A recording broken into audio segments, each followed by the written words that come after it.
Hello, good morning.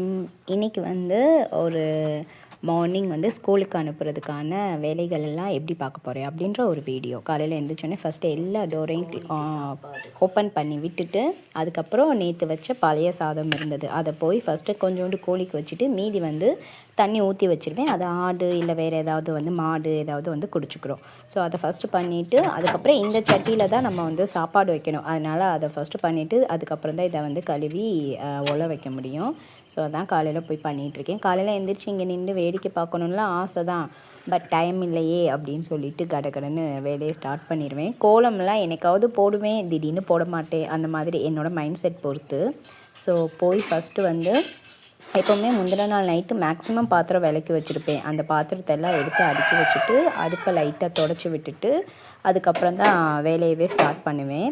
ஏன்னா பள்ளி நிறையா இருக்குது. ஸோ அதனால் டெய்லியுமே இந்த மாதிரி தான் அடுப்பை தொடச்சி விட்டுட்டு தான் வேலையை ஸ்டார்ட் பண்ணுவேன். ஸோ ஃபஸ்ட்டு அடுப்பெல்லாம் தொடச்சி விட்டுட்டு செட் பண்ணிவிட்டு ஒலையை ஃபஸ்ட்டு ஊற்றி வச்சுட்டா நமக்கு சாதம் வெந்துட்டாலே மேக்ஸிமம் ஒர்க் முடிஞ்சிடும். ஏன்னா இந்த அரிசியாக என்னன்னு தெரில, நாங்கள் வாங்குகிற அரிசி கிட்டத்தட்ட 45 மினிட்ஸ் ஆகும் வேகிறதுக்கு. அதாவது ஒலை கொதித்த பின்னாடி நம்ம அரிசி போடுறோம்ல, அது வெந்து முடிக்க 45 நிமிஷம் ஆகும்.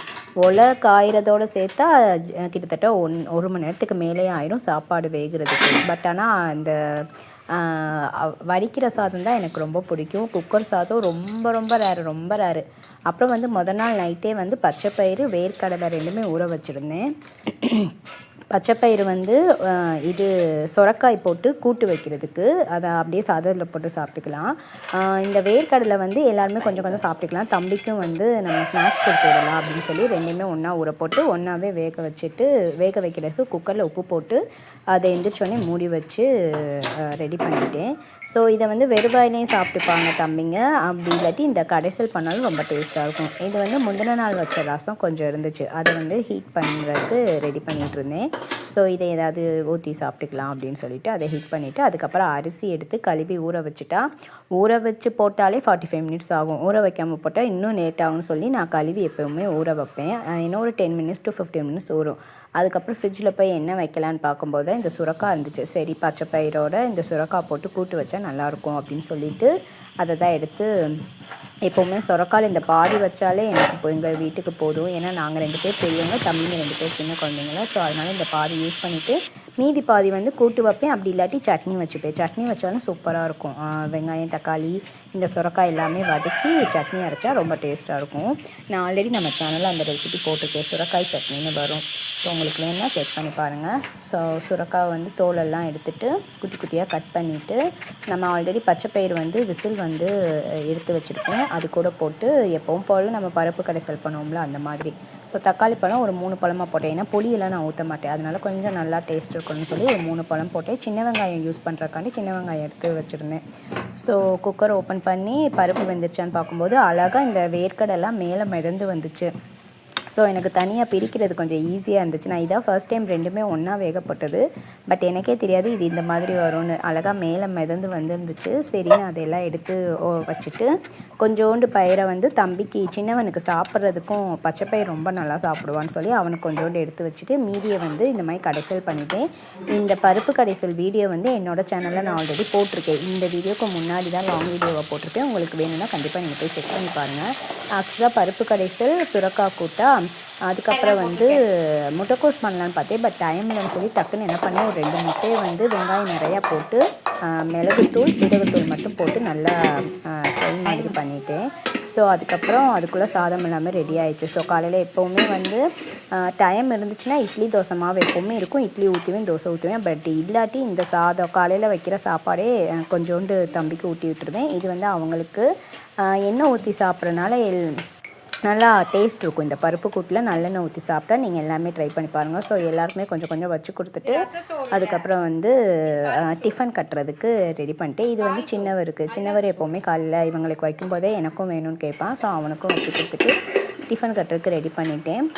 தம்பி வந்து இந்த பச்சை பயிறு அப்புறம் சாம்பார் இதெல்லாம் அவ்வளோ ஈஸியாக சாப்பிட மாட்டான். பெரியவன் நான் சொல்கிறேன், சின்னவன் நல்லா சாப்பிடுவான். பட் பெரியவன் வந்து ஒரு நான்வெஜ் டேஸ்ட் இருக்கணும், வெஜிடேரியன் அவனுக்கு சுத்தமாக அந்தளவுக்கு பிடிக்காது. இப்போ தான் இந்த பருப்பு கரைசல்லாம் கொஞ்சம் சாப்பிட ஆரம்பிக்கிறான். இந்த மாதிரி ஏதாவது பருப்பு பண்ணும்போது இந்த மாதிரி எக்கு நான் கொடுத்து விட்டுட்டேன்னா கண்டிப்பாக சாப்பிட்டு வந்துடுவேன். அந்த மாதிரி தான் இப்போ நான் பண்ணிட்டுருக்கேன். இப்போ இந்த பருப்பு பார்த்துக்கிட்டிங்கன்னா பச்சை பயிறு, அதுக்கப்புறம் சுரைக்காய், அப்புறம் இதில் கொஞ்சம் பாசிப்பருப்பு போட்டிருக்கேன். அது போக இந்த முட்டை, ஆனியன், வேர்க்கடலை, இது எல்லாமே ஓரளவுக்கு வந்து ஒரு குழந்தைக்கு வந்து சத்து கொடுக்குற மாதிரி ஃபுட்டாக தான் தேர்ந்தெடுத்து பண்ணியிருக்கேன். இந்த மாதிரி தான் இனிமேல் என்னோடய மீல் பிளான் எல்லாமே இருக்கணும்னு ஆசைப்பட்றேன். இப்போ தான் இதை நான் கற்றுக்கிட்டேன், இந்த மாதிரி தான் நம்ம சமைக்கணும் அப்படின்னு சொல்லி. இதுக்கு முன்னாடி ஏதாவது ஒரு காய் நம்ம சாப்பிட்டா போதும் சத்து வந்துடும் அப்படின்னு நினச்சேன். பட் அப்படி இல்லவே இல்லை. நம்ம கரெக்டாக நிறைய ஃபைபர் எடுத்துக்கணும், அயன் எடுத்துக்கணும், அதுக்கப்புறம் வந்து ப்ரோட்டீன் எல்லாமே நம்ம ஈக்குவலாக எடுத்துக்கிறணும். அதிகபட்சமாக ஃபைபர் எடுத்துக்கணுன்றதை நான் இப்போ தான் கற்றுக்கிட்டேன். ஸோ கண்டிப்பாக இனிமேல் என்னோடய மீல் வந்து இந்த மாதிரி தான் இருக்கும். ஸோ எக்கு வந்து நல்லா பெப்பர் சீரகம் எல்லாம் போட்டு இது பண்ணுவோம். தம்பி நல்லாவே சாப்பிட்டான். அதுக்கப்புறம் அவனுக்கும் இதுதான் சாப்பாடு கொடுத்துட்டு அப்பாவுக்கும் அவருக்கும் இதுதான் சாதம், இந்த சுரைக்காய் கூட்டு, அதுக்கப்புறம் முட்டை பொரியல் கொடுத்து விட்டுருக்கேன். ஸ்நாக்ஸுக்கு தம்பிக்கு வந்து கொய்யாப்பழம் வச்சு வேர்க்கடலை கொடுத்துட்டு. ஸோ கொய்யாப்பழம் ஆல்சோ ஃபைபர். ஸோ அதுவும் ஒரு நல்ல ஃபுட்டாக தான் இருந்துச்சு. ஸோ இன்றைக்கி காலையில் வந்து இப்படி தான் கொஞ்சம் வேகமாக பார்த்தாலும் சீக்கிரமாக பார்த்துருவேன் நான் ஒர்க் எல்லாமே. காலையில் எல்லா ஒர்க்கும் முடிஞ்சிடும். நான் அதுக்கப்புறம் சும்மா தான் இருக்கிற மாதிரி இருக்கும் தம்பி சின்னவனை பார்த்துட்டு. ஸோ சாப்பாடு கட்டி கொடுத்து விட்டு ஸ்கூலுக்கும் அனுப்பியாச்சு. அவரும் ஆஃபீஸ் போயிட்டார்.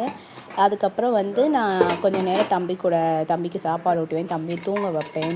அப்புறம் கொஞ்சம் வீட்டு வேலைலாம் பார்ப்பேன். வீட்டு வேலை மீன்ஸ் இந்த துணி மடிக்கிற வேலை, துணி துவைக்கிற வேலை இருந்தால் பார்ப்பேன். அப்படி இல்லாட்டி ஒரு 2 மணி வரை நான் சும்மா தான் இருப்பேன். அதுக்கப்புறம் கிச்சனுக்குள்ளே வருவேன். கிச்சனை ஃபுல்லாக டீப் க்ளீன் பண்ணிவிட்டு தென் நான் போய் குளிச்சுட்டு வந்து ஈவினிங் ரொட்டீன் ஆரம்பிச்சிடுவேன். இப்படி தான் நான் வீட்டில் இருப்பேன்.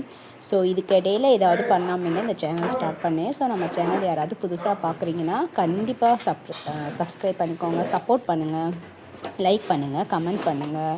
அதுக்கப்புறம் ஏதாவது ஒன்று சரியில்லை அப்படின்னாலும் நீங்கள் கமெண்ட்டில் சொல்ல, இது நல்லா இல்லை, இதை மாற்றிக்கோங்க அப்படின்னு. ஸோ பெரியவர் வந்து கிளம்பிட்டார் ஸ்கூலுக்கு. சின்னவர் வந்து இப்போயே ஸ்கூலுக்கு போகிறேன்னு சொல்லிகிட்டு இருக்கான். பட் தெரில, அடுத்த வருஷம் சேர்க்குறப்ப என்ன பண்ண போகிறான்னு தெரில. அழகாக போய் அண்ணனையும் அப்பாவையும் அமுச்சு விட்டுட்டு வந்துட்டார். ஸோ நம்மளும் ஒரு நெக்ஸ்ட் வீடியோவில் கண்டிப்பாக நான் மீட் பண்ணுறேன். Tata, bye bye.